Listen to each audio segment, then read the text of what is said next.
a todas las personas que ya nos acompañan desde Argentina, Leonel, desde Cartagena, José Vicente. Buenas tardes a todos, Luis Fernando, Mauricio, Javier, Isabel Cristina, Hugo desde Estados Unidos, que siempre nos acompaña. Javier, que está aprendiendo árabe, mire usted. Un gran saludo a todos ustedes. Recomendación general, por favor, mantengamos los micrófonos en silencio para que no tengamos cruce de sonidos ambientes. Hoy nos acompaña de nuevo un gran amigo, Rafael Araya Masri, que es el presidente de la Confederación Palestina Latinoamericana y del Caribe, COPLAC. Antes, sin embargo, antes de cualquier cosa, y pues obviamente tenía que primero presentar a nuestro invitado nuevamente, pero antes de avanzar, yo quisiera, pues a nombre de la Embajada Palestina, a nombre del pueblo palestino, a nombre del pueblo colombiano, a nombre de todos los que estamos acá prácticamente, sin duda alguna, expresar nuestro sentido pesar y nuestra solidaridad con el pueblo libanés, con la comunidad libanesa en América Latina, con la comunidad libanesa en la diáspora, con la comunidad libanesa en cada uno de nuestros países y en general, yo creo que con la comunidad árabe, porque finalmente ante estas tragedias, ante esta dimensión de tragedia, lo que menos importa es el origen de cada quien, porque en últimas todos somos hermanos y todos sentimos como propia esa tragedia tan espantosa que ocurrió ayer justamente en el Líbano.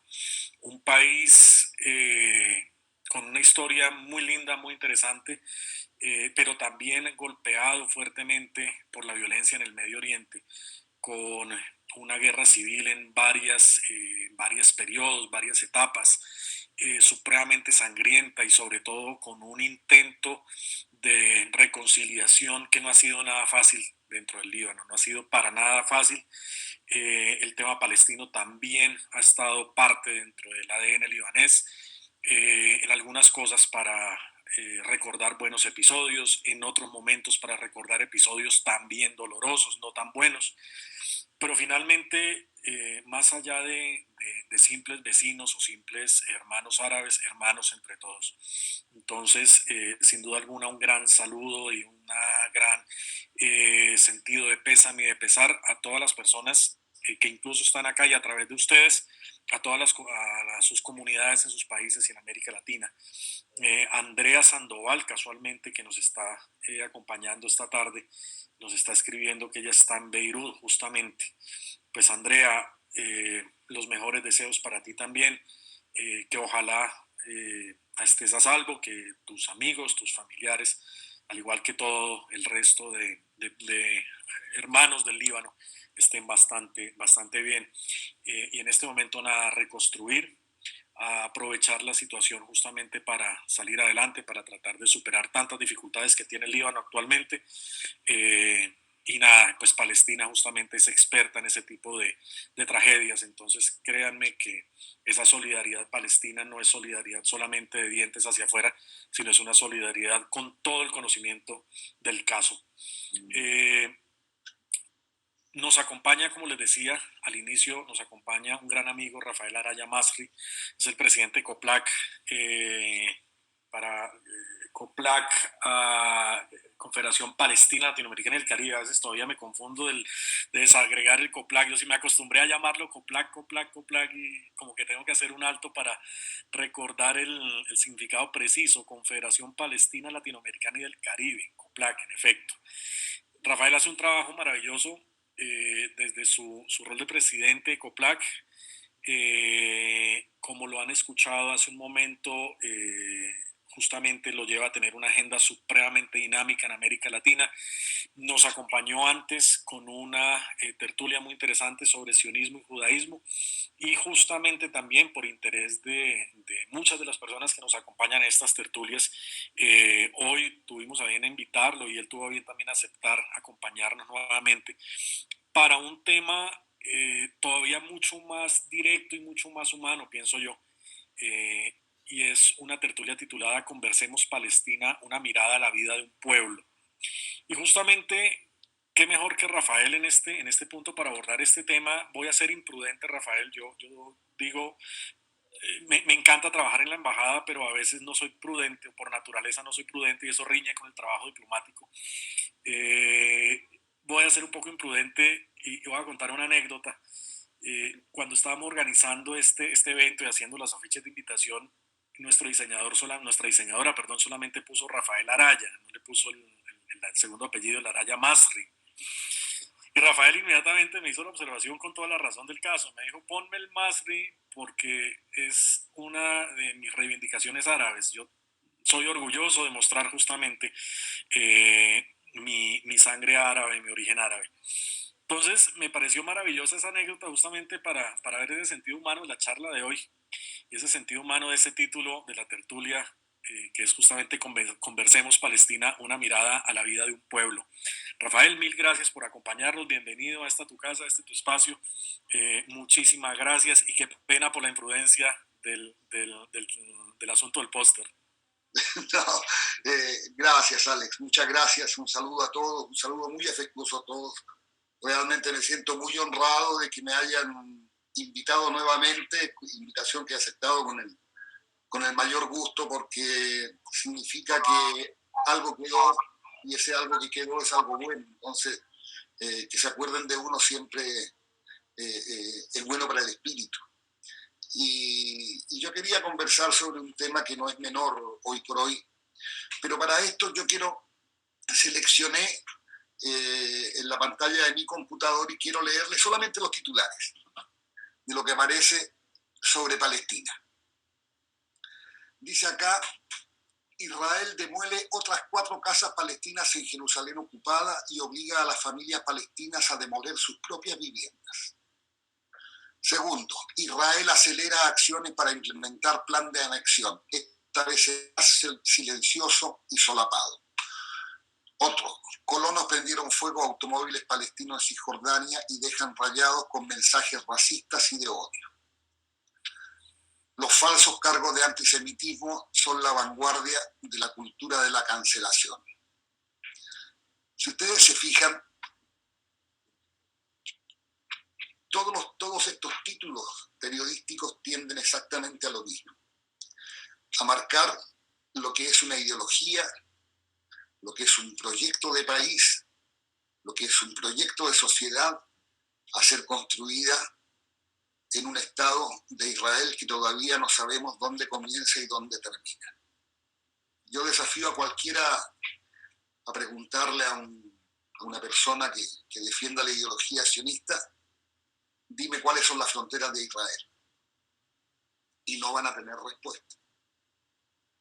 Porque ellos parten de una premisa que ha sido esencial para el desarrollo de su propio proyecto. Ellos siempre han querido la mayor cantidad de tierra posible con la menor cantidad de personas posible dentro de esa tierra. Me refiero a habitantes originarios. Entonces, todo ese proceso ha llevado, perdón por la redundancia, a un proceso de profunda fascistización en los métodos de la ocupación, en el acrecentamiento de infligir dolor al pueblo palestino e intentar convencerlo por los métodos más brutales de que la única opción que tienen es irse de la tierra. Cuando vemos que existen más de 350 niños menores de 16 años prisioneros en las cárceles de Israel, que ustedes habrán visto fotos de 8 soldados llevándose a un niño de 8 años, de 9 años, no es porque el chico tiró una piedra, no es porque el chico es un terrorista en potencia, es un mensaje a los padres. ¿Qué padre no va a estar angustiado porque su hijo ha sido detenido por la policía o por un ejército de ocupación? ¿Cuál es el mensaje? Vivan seguros, váyanse de aquí. Esto no es de ustedes. Es decir, es la desposesión o el intento de desposesión cotidiano sobre el sentido de pertenencia de la tierra. Y ese sentido de pertenencia de la tierra que el pueblo palestino ha demostrado a lo largo de toda su historia es lo único que permite hoy que la resistencia pasiva o activa que exista en Palestina se mantenga viva después de más de 72 años de intentonas sionistas por erradicarla, por eliminarla a través de los métodos más brutales. Si ustedes saben, dentro de Palestina existen campamentos de refugiados internos, es decir, además de los casi 800.000 ciudadanos originarios que las bandas terroristas sionistas expulsaron del territorio original en el 47 y el 48, es un proceso que continúa de manera permanente, que es este proceso de limpieza étnica, como decía antes, de erradicar del suelo a los habitantes originarios, como sacar el árbol de raíz. Pero también convengamos que el pueblo palestino tiene raíces demasiado profundas como para que puedan ser arrancados por la violencia, por la extorsión, por la ocupación, y por todo el dolor que la ocupación impone a un pueblo que sigue resistiendo. Y eso es un modelo. Y eso es un modelo que hoy, año 2020, se enfrenta a medidas cada vez más brutales que impidan, por ejemplo, en las cárceles israelíes que los prisioneros políticos palestinos guarden distancia física para prevenirlos del coronavirus. Al contrario, los hacinan más. Han enviado médicos infectados para contagiar prisioneros palestinos. El Estado de Israel ha impuesto un criterio que es tremendamente brutal, que es el principio de detención administrativa. Cuando yo les contaba esto de los niños prisioneros, yo creo que el caso más que todos tenemos más en la mente fue el arresto y el enjuiciamiento de Ahed Tamimi cuando ella tenía 16 o 17 años. ¿No? Existe este proceso de detención administrativa que permite arrestar sin cargos a un ciudadano palestino, a un niño palestino, a una niña palestina, y renovar ese proceso de arresto en las cárceles israelíes sin que se haya iniciado un juicio o sin que se haya iniciado un proceso de acusación, sin siquiera acusación formal. Entonces, todos estos procesos, la presencia permanente del ejército en las calles, el levantarse a la mañana y encontrarse con un jeep militar, encontrarse con las botas caminando por las calles de ciudades y aldeas palestinas, es la más brutal forma de amedrentamiento y de conseguir que a partir del miedo y del temor el pueblo palestino termine finalmente yéndose, termine sometiéndose o termine aceptando convertirse en un ciudadano, ni siquiera ciudadano israelí, sino en un ser viviente de tercera o cuarta categoría de acuerdo a los intereses del Estado de Israel, que en el fondo lo que busca también es conseguir de Palestina una fuente permanente de mano de obra barata, de mano de obra sin seguridad social, de mano de obra desprotegida de cualquier ley que pudiera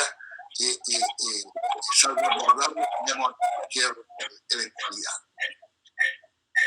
Esto tiene que ver mucho con lo que el régimen de apartheid instaló en África del Sur, no solamente en Sudáfrica, sino en Zimbabue, lo que es la ex-Rhodesia, y en otros países de la región, este sistema de apartheid,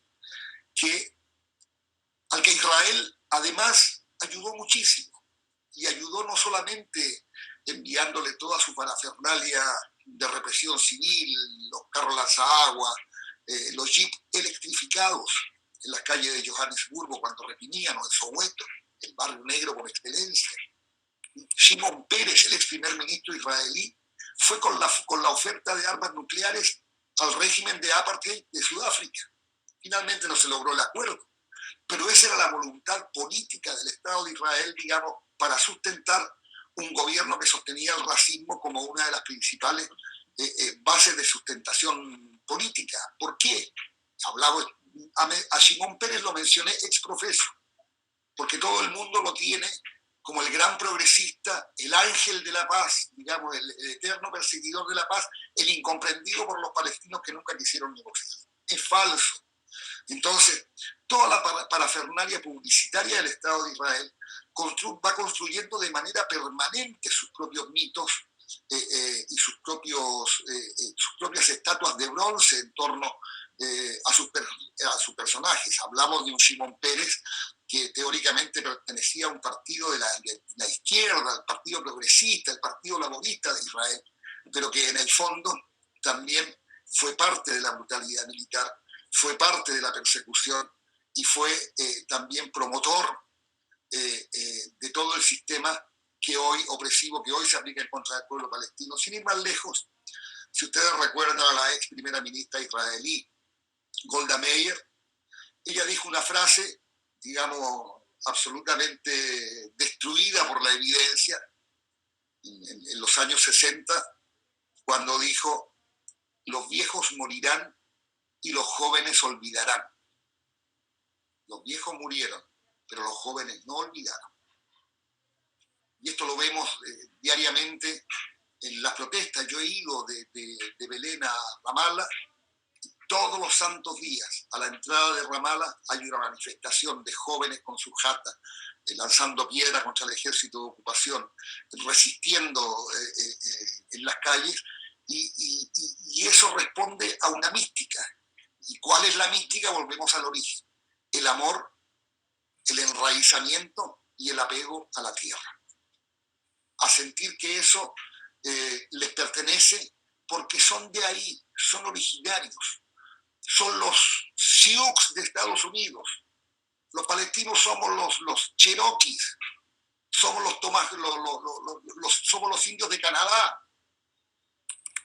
Pueblos profundamente aferrados a su tierra originaria, digamos, donde extranjeros, foráneos, han venido a instalar su propio proyecto, no con ellos, sino a costa de ellos. El proyecto israelí está construido a costa del pueblo palestino. Entonces, si podemos sintetizar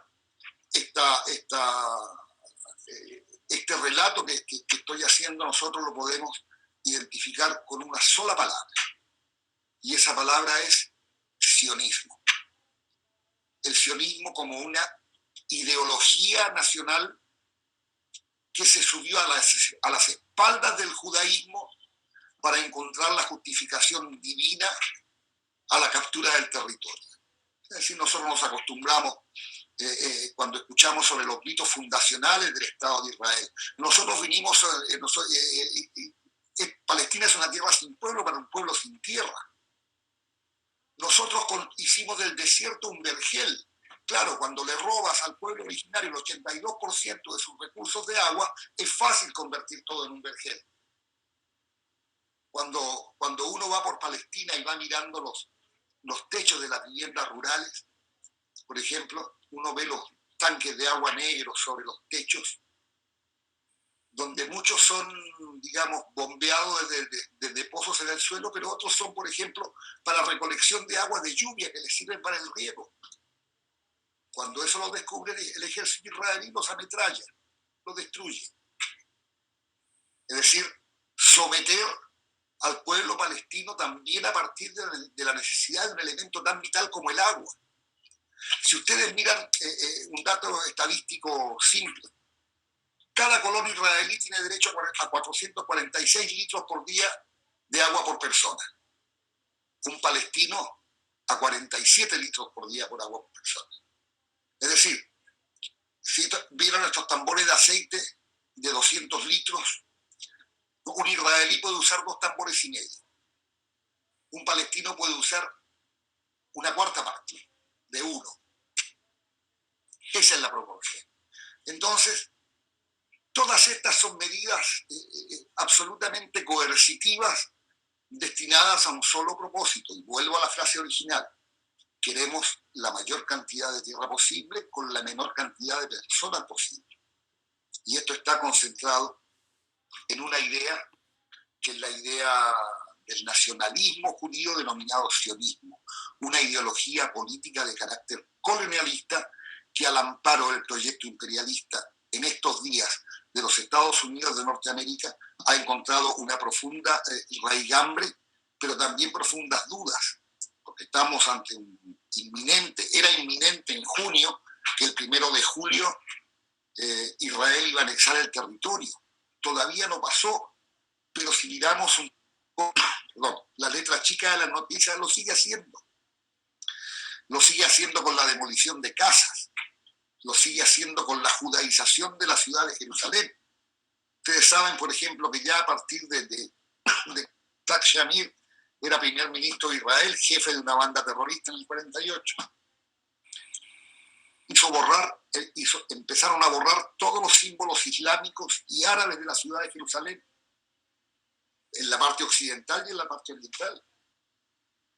Entonces fue un proyecto de comenzar a quitar la identidad cultural del pueblo palestino, por una parte, y a robarse la identidad cultural del pueblo palestino por otro. O sea, si ustedes ven, por ejemplo, en los diarios israelíes, un diario de la prensa europea, el mejor hummus israelí se prepara en Madrid. ¿No?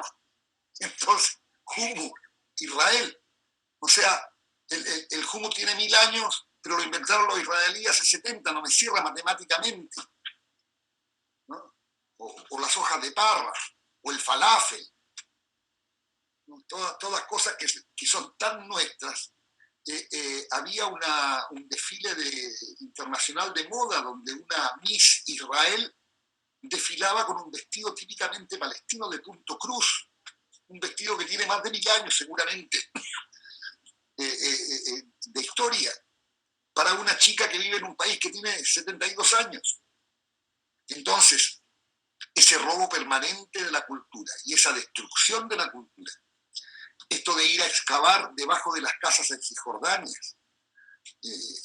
probablemente haya algún arqueólogo que esté interesado en recolectar evidencia arqueológica, pero el propósito es que las casas se caigan. Es lo que está pasando con la mezquita de Al-Aqsa, con esas profundas excavaciones en búsqueda de un hipotético templo de Salomón, sobre el cual no hay evidencia, que rezan en un muro de los lamentos que está en la parte oriental de Jerusalén, o sea, rezan en territorio palestino de acuerdo a la línea verde del año 1967.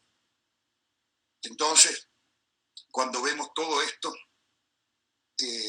esto no es que Israel va construyendo su día a día en una cotidianeidad que le va abriendo el camino para construir. Esto es un plan previo. Yo les invito a leer un libro que les va a marcar un antes y un después en su conocimiento de la cuestión. Es de un historiador israelí. Se llama la limpieza étnica de Palestina, del historiador Ilan Papé. Ilan Papé. Esa de Palestina. Y él cuenta de cómo se origina este proyecto. Él cuenta del enojo, de la furia de Ben Gurión, cuando Palestina es dividida por la resolución 181 de la ONU. Ellos no querían la división. Ellos querían manu militari, ¿no? Conquistar todo el territorio y crear Israel sobre todo el territorio, a costa de la población palestina originaria. De muy mala gana aceptaron esta resolución y sin embargo fueron avanzando cada día más sobre lo que correspondía, sobre el territorio que correspondía para crear el Estado palestino en ese momento. Y eso siguió adelante y vino la guerra de los 6 días. Y hay un relato que es fantástico de Nico Pellet, un libro que se llama El hijo del general. Nico Pellet fue un militar israelí que se transformó en un gran antisionista porque estando en el ejército él comenzó a ver la realidad de lo que era la ocupación. Y él cuenta que su padre, cuando las tropas israelíes entran en la guerra de los 6 días a Jerusalén y empiezan a desplegar su ejército ahí después de haber derrotado a las tropas jordanas en esa área, el general Pellet, el padre de Nico, le pregunta a Moshe Dayan, que era el comandante en jefe, era el jefe del ejército, le dice: general, ¿cuándo nos vamos? Ya conquistamos, ya le demostramos a los árabes que podemos derrotarlos. ¿Cuándo nos vamos? Y Dayan dice: vinimos para quedarnos, ya que no se van. Es decir, No es, esto destruye el mito de la agresión árabe y Palestina del año 1967. Fue una guerra absolutamente planificada para conquistar territorios. Entonces, en la medida que vamos destrozando estos mitos, en que vamos encontrando verdades que a veces se adivinan o se intuyen, pero de las que no existen pruebas tangibles, vamos encontrando que realmente ha existido un proyecto de instalación de un Estado de Israel a costa del pueblo originario, que es el pueblo palestino. Esto es el sionismo. Esto es el sionismo, que hoy encuentra manifestaciones infinitamente también más draconianas, porque nos encontramos, por ejemplo, en estos días, en la propia Argentina se aprobó una nueva definición de antisemitismo que adopta la definición de la comunidad de países por la recordación del Holocausto, que es tan ambigua y se puede prestar para dobles o triples lecturas, que permitiría eventualmente juzgar a cualquier ciudadano, digamos, judicializar a cualquier ciudadano que se atreva a criticar al Estado de Israel. Cualquier crítica al sionismo como ideología. Ayer el secretario general de los Estados Americanos, el señor Luis Almagro, en una entrevista en Radio High de Buenos Aires, dijo el antisionismo es antisemitismo. Es decir, es otro éxito que se anota el sionismo en su carrera por dominar el discurso, por dominar los conceptos, y que nosotros tenemos que remar contra la corriente, digamos, para ir intentando salir al cruce de estas aseveraciones. Afortunadamente, por ejemplo, acá en Argentina hay sentada jurisprudencia porque personas que estaban siendo procesadas por duras críticas al Estado de Israel o compararlo con políticas nazis, fueron enjuiciadas por antisemitas, y el juez, que esto sentó un precedente judicial, dijo que la crítica a una ideología política o a un Estado no se transforma en antisemitismo, porque no es una crítica a la religión, sino a una ideología política. Al menos tenemos ese resguardo como precedente que nos permite salvaguardar posibles acciones contra todos los que estamos en la primera línea defendiendo la causa palestina. Pero no sé si en otro país donde la movilización pro-palestina no es tan fuerte van a tener esa salvaguarda. Entonces es aquí donde tenemos que estar alerta. Y yo les cuento ahora como una cosa nuestra, de la COPLAC, de esta Confederación Palestina Latinoamericana y del Caribe. Nosotros en el día de mañana, jueves, lanzamos una campaña internacional para volver a definir al sionismo como una forma de racismo. No pensando tanto en la resolución del año 1975, que la Asamblea General votó para definir al sionismo como una forma de racismo, sino precisamente como una alerta, como el inicio de un proceso de concientización de cuál es la cadena, abro comillas, publicitaria del Estado de Israel, para intentar meter en una misma bolsa al judaísmo, al semitismo, al concepto de israelí y al concepto de judaísmo.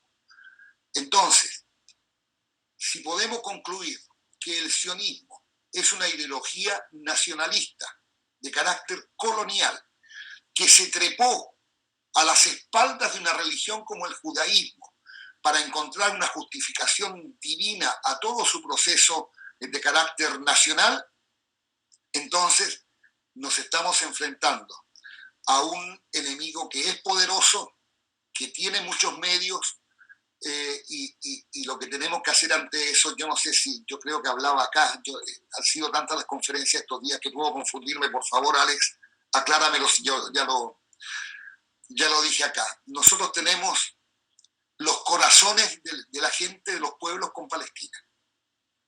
Los corazones están con Palestina por un proceso de empatía con el que sufre. Y lo que nosotros queremos hacer con esta campaña es llenar de contenido la mentalidad. ¿Para qué? Para que entre la solidaridad afectiva y el conocimiento se genere un nivel de conciencia donde la solidaridad con Palestina sea una opción y no sea solamente un sentimiento, que es muy bueno y es fantástico. Pero si yo vi marchar contra un bombardeo en Gaza a 2.000 personas y pasado el bombardeo quiero llamar a otra manifestación y vienen 4, es porque algo pasó en el medio o más bien algo faltó en el medio. Por eso es necesario que conozcamos, que podamos ir más allá de lo que el sentimiento nos impone, que conozcamos profundamente el proceso de resiliencia profunda que el pueblo palestino ejerce cada día para seguir viviendo su cotidianeidad, para seguir yendo a la farmacia, para seguir yendo a los colegios, para seguir yendo a las universidades y a su lugar de trabajo, con todo y contra todo. Porque si nosotros, por ejemplo, seguimos pensando o seguimos visualizando que un niño que se demoraba 15 minutos para cruzar 3 calles, para caminar 4 cuadras hasta su escuela, hoy tiene que hacer un rodeo de 15 cuadras o de 20 cuadras para esquivar el puesto de control militar y llegar a su escuela, y ese niño sigue yendo a clase, es porque estamos hablando de un pueblo profundamente resiliente. Y eso merece todo nuestro compromiso. Alex, yo no sé si, no quiero apropiarme de la palabra, me gustaría dialogar un poco más, recibir preguntas, reflexiones. Compartamos la charla. Claro que sí, Rafael. Claro que sí, sin duda alguna. Y de hecho me tomo el atrevimiento, Rafael, y me gustaría arrancar de pronto yo mismo con una pregunta para ti, es justamente a propósito de Almagro, ¿no? Esa declaración que nos comentas que ocurre en estos días, donde desde la OEA se habla de esa confusión de términos, de sionismo con judaísmo. ¿Qué repercusiones en ese sentido crees que pueda haber, sobre todo con esa declaración de Almagro, que yo creo que va a terminar rebotando en el sistema interamericano de derechos humanos, que lo van a mandar es por ahí? No sé tú qué opinas al respecto. Mira, el Sistema Interamericano de Derechos Humanos es una organización bastante independiente, bastante autónoma de la OEA, y yo creo que va a ser el refugio último de quienes podamos o puedan ser acusados de antisemitismo por acometer la crítica a las políticas del Estado de Israel. Acá las organizaciones, te hablo de la Argentina porque es el país, les hablo de la Argentina porque es el país donde vivo. Las organizaciones oficiales de la comunidad judía en Argentina están profundamente alineadas con la derecha israelí. O sea, ellos van a estar con él, tenga razón o no tenga razón. Digamos, son un tambor que replica lo que se dice en Tel Aviv. Y ellos festejaban que la Argentina hubiera adoptado esta nueva definición de antisemitismo precisamente porque les abre la puerta a judicializar la crítica al Estado de Israel o la crítica al sionismo. Festejaban, pero literalmente brindaban. Entonces, esto es una amenaza que he escuchado además en la boca del secretario general de la Organización de Estados Americanos, bastante desprestigiado además después de su actuación nefasta en Bolivia y en otros países latinoamericanos, pero abre la puerta a un interregno que no conocemos, pero que ellos podrían fácilmente, manipulando poder judicial, manipulando su contacto político, transformar en una contravención o en un delito criticar al Estado de Israel. Entonces, ¿quiénes van a ser las víctimas de eso? Nosotros, todos los que están acá presentes, todos los que estamos en esta reunión, y los que vengan y los que dependan de nosotros. Porque quien tiene convicciones, o sea, a mí no me importa que me hagan un juicio por antisemitismo. Es decir, una vez que la DAIA, la agrupación argentina más de la derecha israelí, me amenazó con un juicio por antisemitismo, yo les dije, en una carta pública que le escribí al director, le dije al presidente de la DAIA, señor presidente, yo puedo mostrarle pruebas de que mi familia hace 400 años que vive en Jifna, en Palestina. ¿Cuántos puede demostrarme usted de su familia que vive en Israel? ¿No? Entonces, yo soy mucho más semita que todos ustedes juntos. y yo me reservo el derecho de iniciar acciones por difamación y por calumnias públicas. ¿Qué pasó? Como yo he tenido algún diálogo con algunas organizaciones judías progresistas en otro momento, mandaron recados que ellos no querían escalar esto, que dejáramos las cosas como están, pero es un punto a favor de uno, enfrentarlos, y con argumentos que son absolutamente irrebatibles. ¿Qué me van a hablar de semitismo? Digamos, si toda mi familia, todo palestino es semita. ¿Cómo tanto han confundido los términos? Digamos que una definición de un asunto que tiene que ver con la lingüística y con la raíz común de 3, 4, 5, 6 idiomas en la antigüedad, se transforma en una definición étnica o racial. Esa es la locura del sionismo. Y a esa locura se han visto arrastrados países y gobiernos en esa política. Porque algunos, digamos, adhieren por acción, pero otros adhieren por omisión, por el temor de actuar en contra de. Porque quien critica al Estado de Israel dentro del concierto de las naciones no es el miedo de enfrentarse con Israel, que de última es un país pequeñito, sino el miedo de enfrentarse con los Estados Unidos, ¿no? Entonces, a esto nos enfrentamos, dimensionemos esto, hagamos conciencia, generemos un discurso que nos lleve a llevar esclarecimiento a todos nuestros hermanos compatriotas de todo el continente. Claro. Yo quiero ver qué va a hacer el sionismo en el futuro, por ejemplo, con movimientos como Natura y Carta, donde logre posicionar esta falsa idea que sionismo, que antisemitismo, no he dicho que antisionismo es antisemitismo. Entonces va a tener que meter presos a los judíos de Natura y Carta, empezando por ahí. Ahora, claro, son 15.000 rabinos en Nueva York, no son pocos. No son pocos. Exacto, entonces un judío preso por antisemita por un sionista.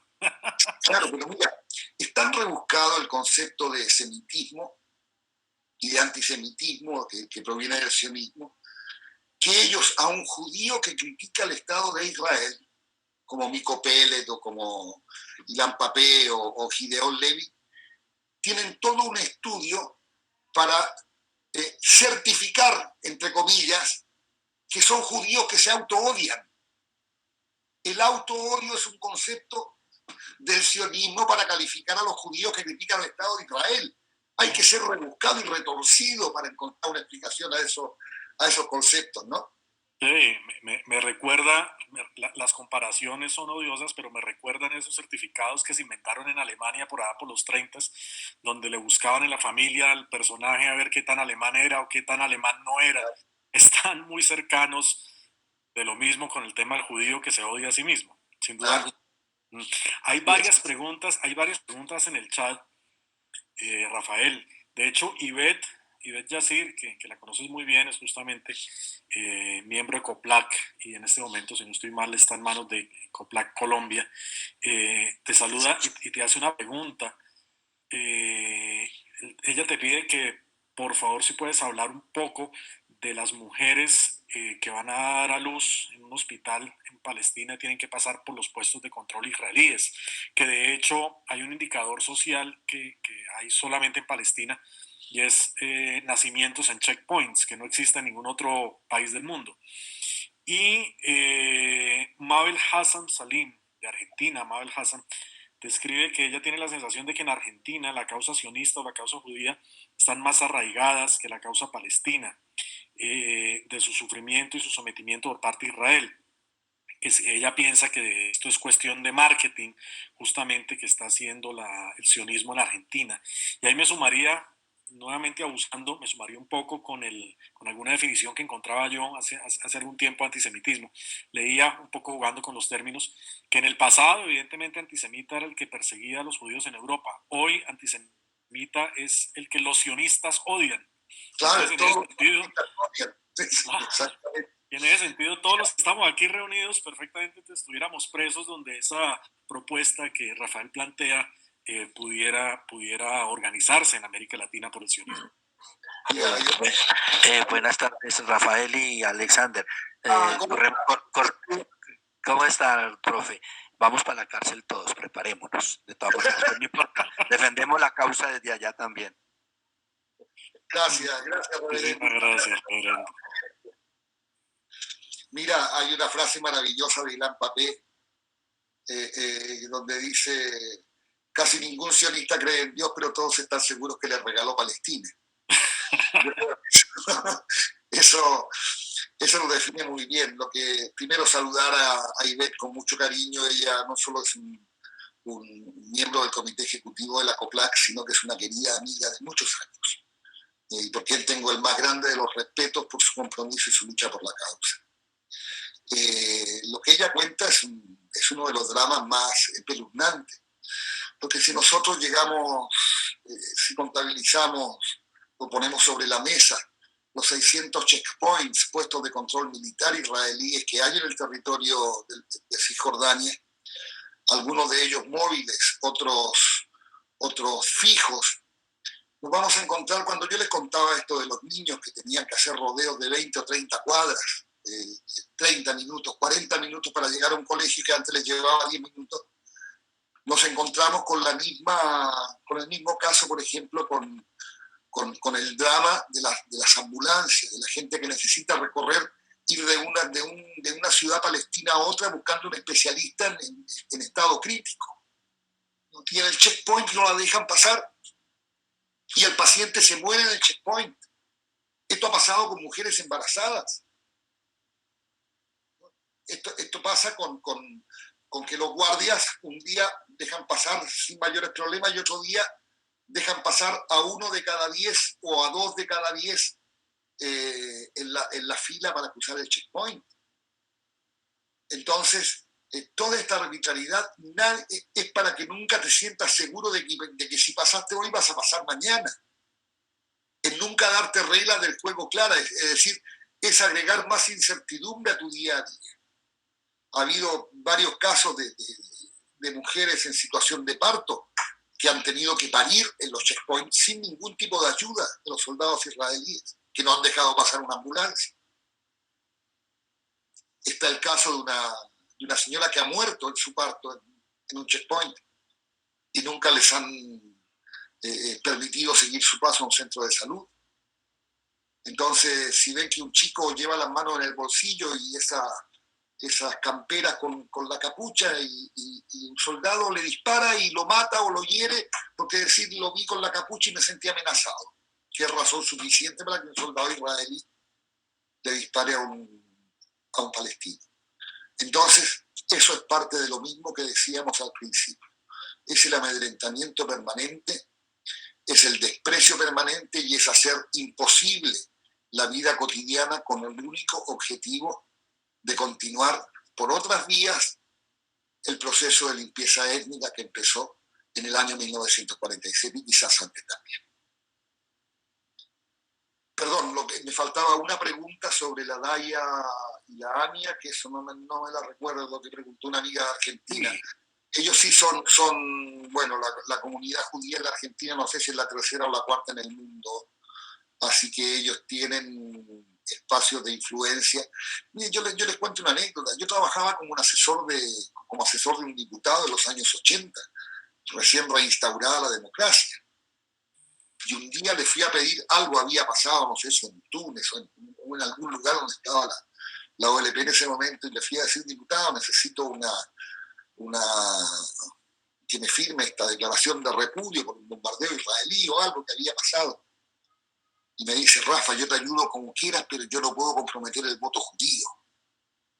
Estoy hablando de un diputado de izquierda. No estoy hablando de un tipo dubitativo que va para un lado o para otro. Acá tenemos famosísimos cantantes, paladines en la lucha de los derechos humanos en la Argentina, pero que van todos los años a hacer sus giras a Israel, con quienes hemos querido hablar, a quienes hemos querido persuadir. Para nosotros eso es una campaña permanente. Y no es fácil. Sí conseguimos, por ejemplo, con un cantante muy querido en Colombia, que es Piero. ¿No? era un cantante de los años 70, 80, que a raíz, digamos, de juntarnos con él para sus giras a Israel. Tuvimos la maravillosa oportunidad de compartir con Roger Waters en Argentina.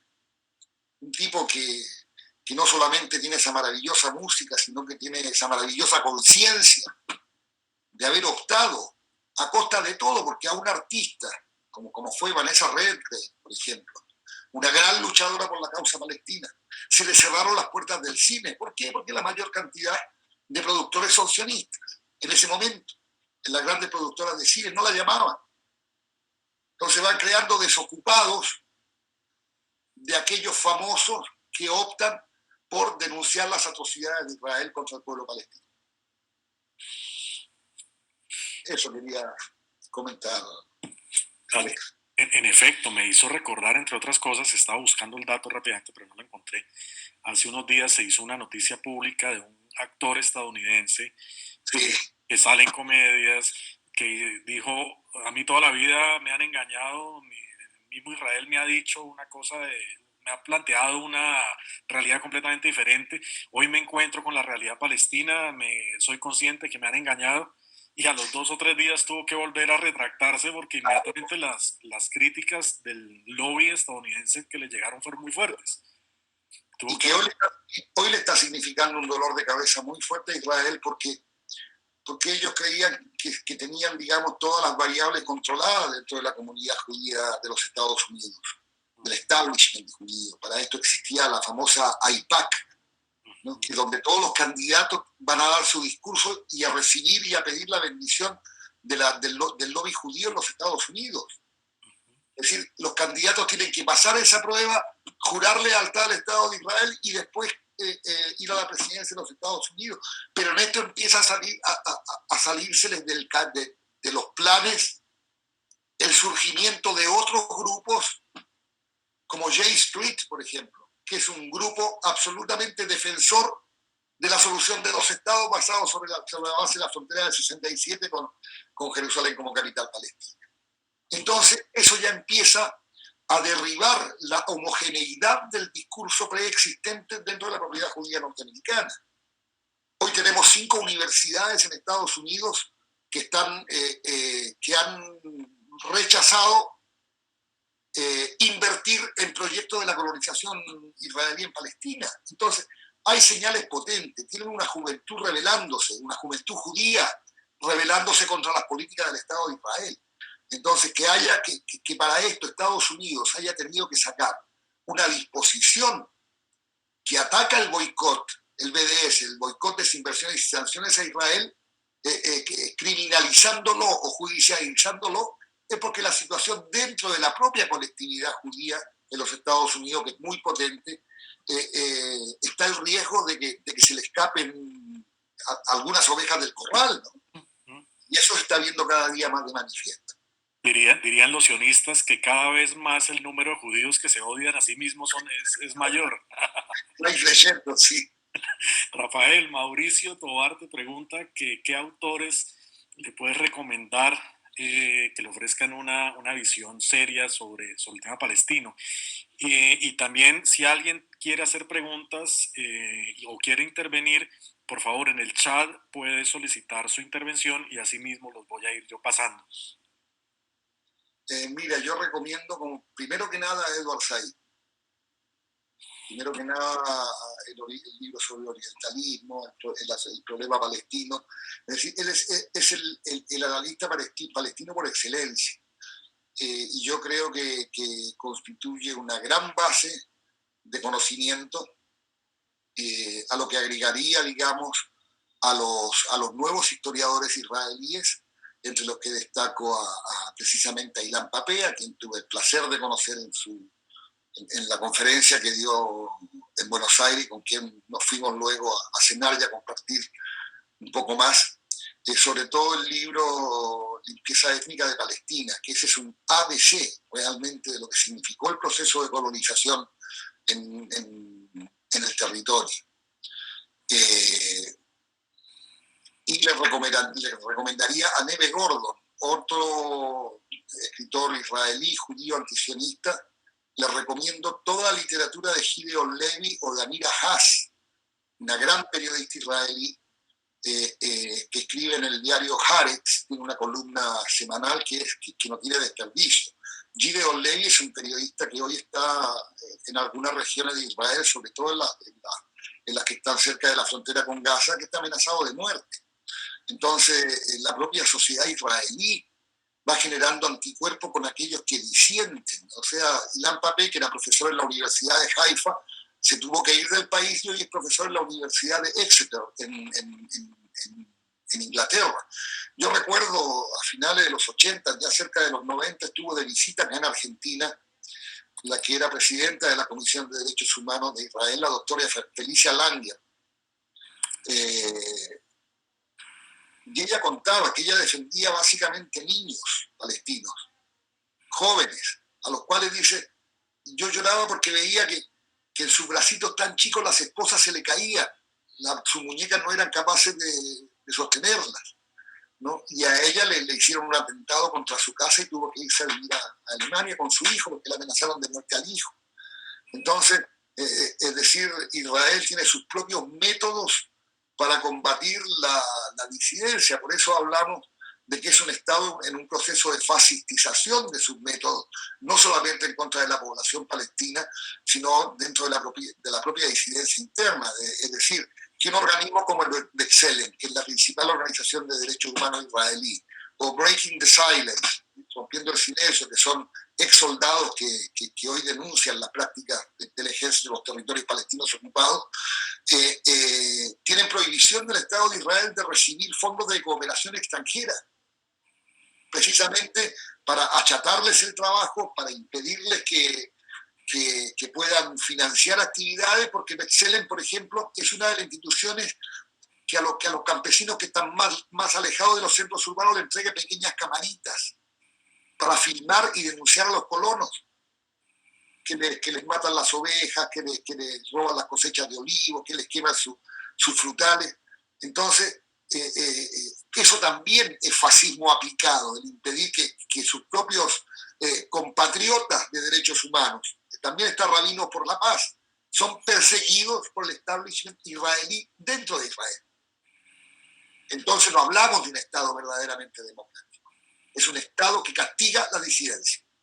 Así de fácil. En efecto. Escribe Mabel Hassan desde Argentina y la doctora Sonia Martínez creo que quiere hacer una pregunta al aire, pero le paso primero la pregunta de Mabel y luego le damos paso a la doctora Sonia.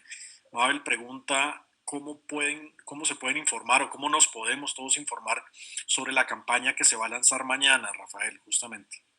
Bueno, nosotros como COPLAC tenemos una página en Facebook, busquen COPLAC, Confederación Palestina Latinoamericana y del Caribe, y ya desde el día viernes a la mañana vamos a publicar todas las vías de acción para poder difundir esta campaña sionismo, una forma de racismo. Es decir, vamos a ejemplificar, vamos a decir dónde se manifiesta este racismo, por qué racismo, a entregar explicación, y eso necesita ser difundido. Es decir, lo mejor que podemos hacer hoy para solidarizarnos con Palestina es ayudar a las cadenas de información, es a crear conciencia, es a crear, vuelvo a repetir un concepto, que la solidaridad con Palestina sea una opción, una elección de solidaridad, ¿no? Entonces, informémonos y traspasemos esa información a quien no la tiene. Hagamos cadena con esto. Nosotros vamos a empezar a publicar ahí en las redes sociales y algunas páginas web que en las redes sociales vamos a ir publicando de manera permanente. Pero el sitio o el mismo sitio mío como Rafael Araya Más en Facebook, también yo estoy colgando información de manera permanente. Así que lo haremos también a través, pediremos tu ayuda, Alex, para ayudar a difundir los ejes de la campaña. Claro que sí. Claro que vamos a las vías. Hay que hacerlo, claro que sí.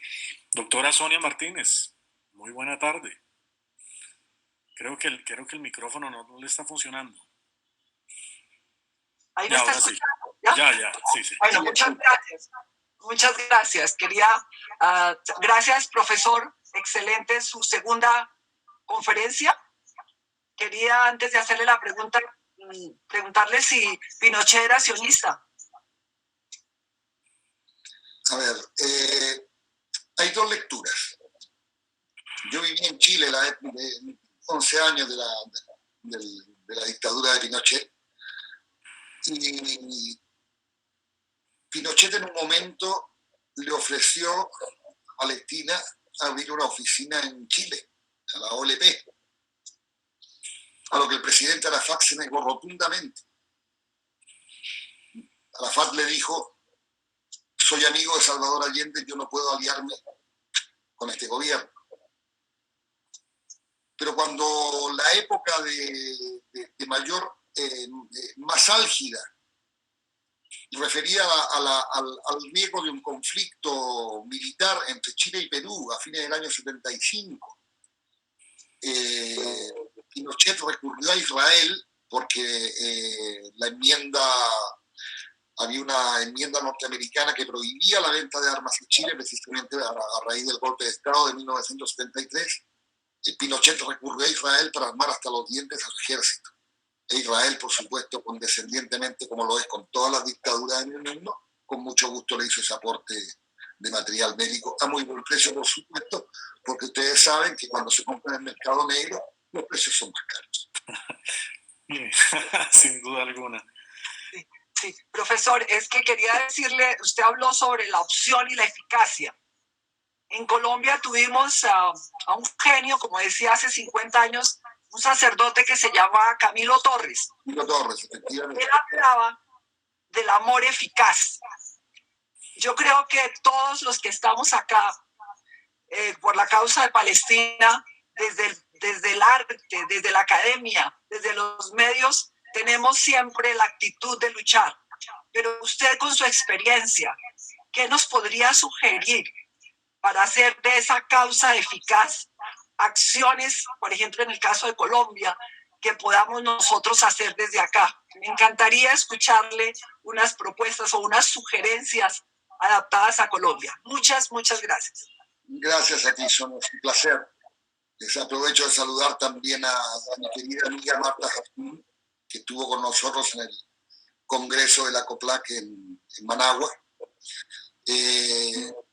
Las maneras efectivas es organizarse, es decir, yo creo que donde hay puntos de acuerdo hay que sumar voces, hay que sumar voluntades, buscar incluso, a ver, yo les cuento la gran experiencia que han hecho nuestros hermanos palestinos en Chile. Han logrado una bancada parlamentaria donde están incluidas la derecha pinochetista y la izquierda marxista, por Palestina. Es decir, cuando se discute sobre Palestina se superaron todas las diferencias. Es decir, privilegiar aquello que nos une y dejar un poco de lado aquello que nos divide. Primer criterio, buscar caminos de unidad para encontrar vías comunes de enfrentar el trabajo solidario. Acercarse, crear movimientos, crear conciencia, por ejemplo, sobre la importancia de no comprar productos israelíes, porque muchos de esos productos israelíes son fabricados en los territorios palestinos ocupados con mano de obra extremadamente barata, que no pagan aranceles muchas veces por existir tratados de comercio bilateral con los países de destino, ¿no? Y que no tienen etiquetado como hechos en territorios palestinos ocupados, cosa que hoy sí está exigiendo la Unión Europea, por ejemplo. Pero si yo voy a un supermercado, y les cuento experiencias concretas, en el mes de enero, cuando acá es pleno verano y hacen 40 grados de temperatura, no hay cítricos. El cítrico es un producto de invierno, los limones y las naranjas son de invierno, acá al menos. Entonces, encuentro unos pomelos toronjas, no sé cómo le llaman ustedes a naranjas grandes amargas, no sé cómo se les llama. Allá. Toronja igual. Toronja, ¿no? Entonces, acá los supermercados tienen la obligación de la denominación de origen de los productos a granel. Entonces dice pomelos importados de Israel.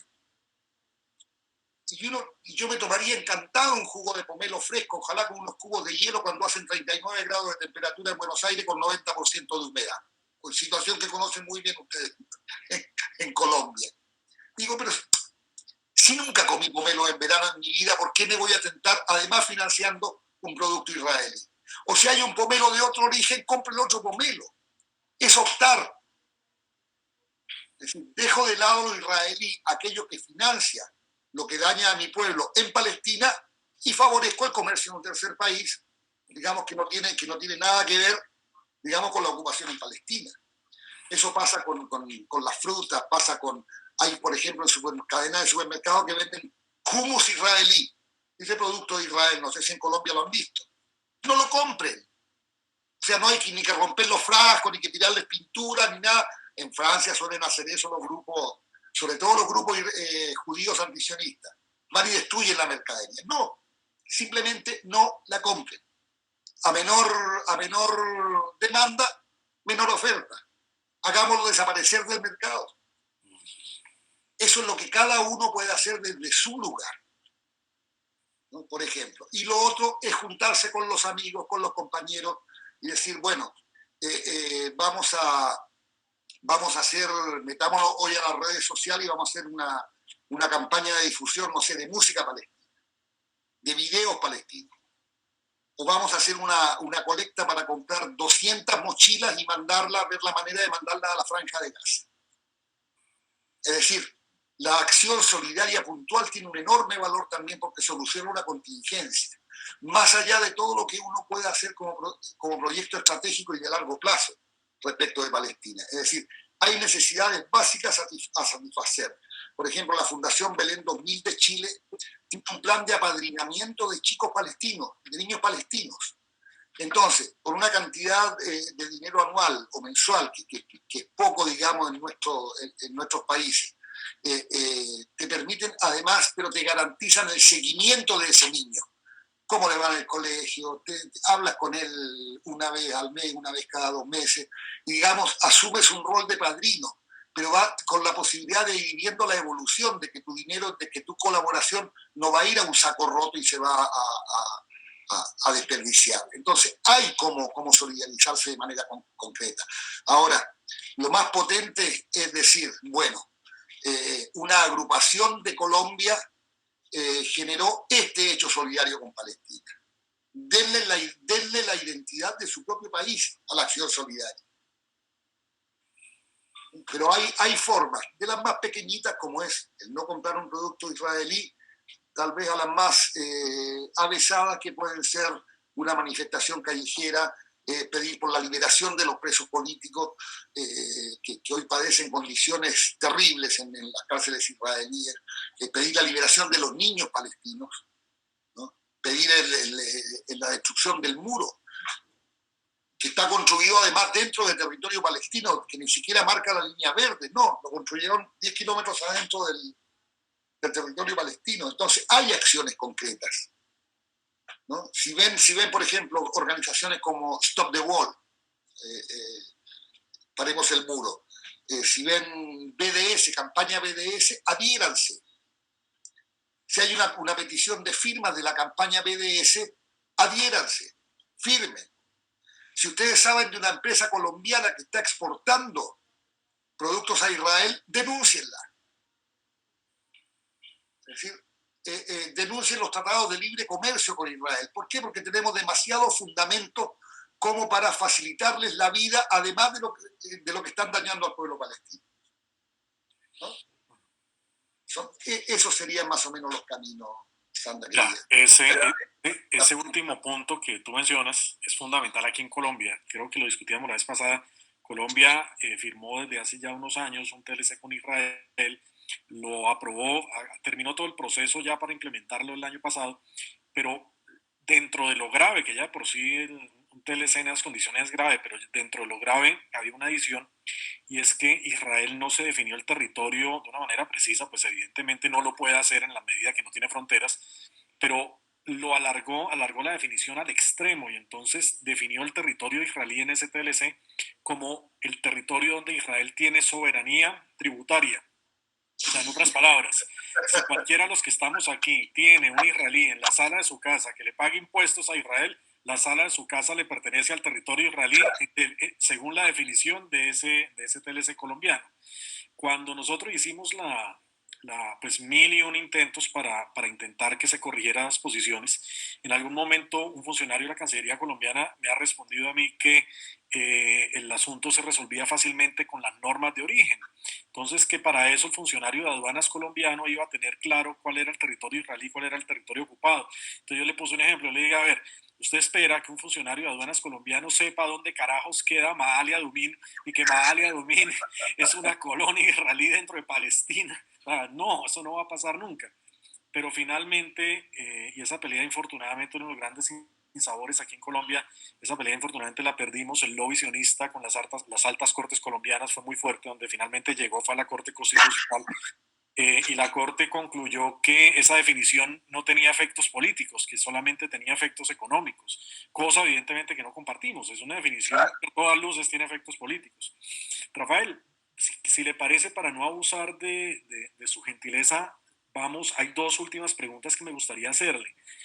Cal Romero, que es profesora de ciencias sociales, ella escribe que trabaja con chicos de secundaria y que siempre se ha encargado de sembrar una semillita a favor de la causa palestina dentro de sus estudiantes. Dice ella que una forma sencilla de llegar a los chicos es a través del cine. Entonces, ¿qué documentales o cortometrajes o películas pudiera usted recomendarle? Esa es una. Y pregunta Yamile Castaño que si es cierto que Israel ha hecho en el pasado, actualmente hace algún tipo de incursiones, supongo, esto sí lo interpreto yo de la pregunta de Yamile, con fines de pronto de colonización en la Patagonia argentina y chilena, sería la pregunta también de Yamile. Hay algunos otros comentarios, pero en sí las preguntas, de pronto para cerrar, serían esas dos. Mira, voy a empezar por la última, que es la que me quedó en la memoria, porque estoy viejo.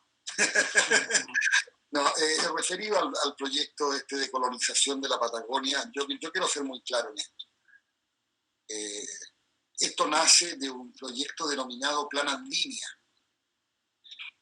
El Plan Andinia es un texto que escribió un abogado, un profesor de la Facultad de Derecho de la Universidad de Buenos Aires a principios de los 70 o fines de los 60, digamos, denunciando un plan de colonización, expropiación y anexión para la creación de un nuevo Estado de Israel en la Patagonia chilena y argentina. Esto, en estricto rigor, no tiene ningún tipo de asidero, es demencial, porque además era un profesor muy nazi, muy judeofóbico, para usar el término correcto y no decirle antisemita, judeofóbico. Entonces se cae en esta cuestión de atribuirle teorías conspirativas, tal como fueron, por ejemplo, los protocolos de los sabios de Sion en su momento, que un libro que mandó a escribir el jefe de inteligencia del Zar para justificar los pogroms contra las comunidades israelíes en Rusia. Entonces, a esto no hay que darle identidad. Acá ustedes saben que el ejército de Israel tiene un método que cuando terminan de hacer su servicio militar, ellos se toman una suerte de año sabático que en muchos casos financia el propio ejército de Israel, y uno de los destinos vienen 8.000 soldados israelíes recién salidos, muy maleducados, profundamente maleducados, además muy prepotentes, vienen a la Patagonia argentina y chilena, pero a Tailandia van 15.000. Y yo no puedo decir que quieren crear un tercer Estado de Israel en Tailandia. No tiene demasiado asidero. O van a las islas de Vietnam, ¿no? O van a Costa Rica. Entonces yo no le atribuiría más intenciones geopolíticas en un momento en que además los procesos de dominación más bien van por otras vías y se manejan con bastante más sutileza que una invasión masiva a un territorio tan lejano, además, del Estado de Israel, ¿no? Recuérdame, por favor, la primera pregunta sobre cómo llegar a los chicos. La profesora, ¿qué películas o cortos le puede recomendar? Y aprovecho y meto una pregunta que llegó a última hora, y es tu opinión sobre la serie de Netflix Fauda. Si la conoces Sí. Es una serie que tuvo una primera temporada como si fuera un policial que mostraba de alguna manera. Uno tiene que ver siempre un poco más allá de lo que te muestra la evidencia, buscar el trasfondo. Yo creo que Fauda hoy es realmente una serie muy espantosa para lo que es la causa palestina, porque muestra lo peor, donde el israelí siempre es el héroe y el palestino el villano. Es decir, es que quisieron hacer un thriller donde poniendo siempre al sionista como el héroe y al palestino como el terrorista. Entonces a eso le meten una dosis de balas, una dosis de amor, una dosis de discusión y arman una serie.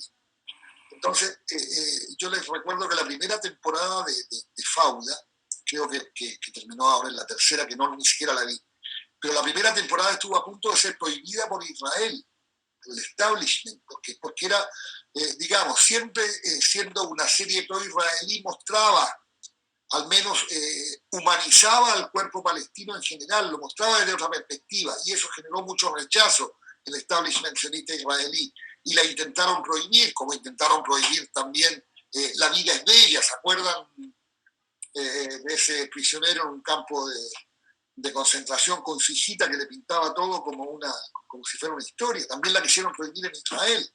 Es decir, habla de nuevo del proceso de fascistización israelí. Toda disidencia debe ser aplastada. Pero Fauda realmente es una serie que no recomiendo. Y sobre lo que podría recomendar, por ejemplo, está La flor del limonero, o El limonero en español, una película maravillosa. Está Gaza, esa película de 18 minutos que ganó un premio Oscar. Está 5 cámaras rotas, ¿no?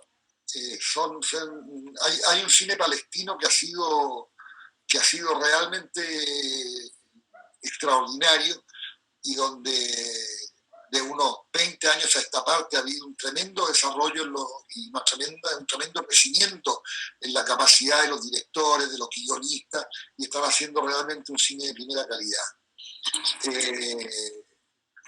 Hay un documental chileno que es precioso, que es Yalla Yalla, que es la historia del fútbol en Palestina, esto de no poder ir a entrenar porque no te dejan pasar en el checkpoint, de no poder ir a jugar un campeonato. Es decir, todo visto desde la perspectiva humana. Yalla Yalla se llama.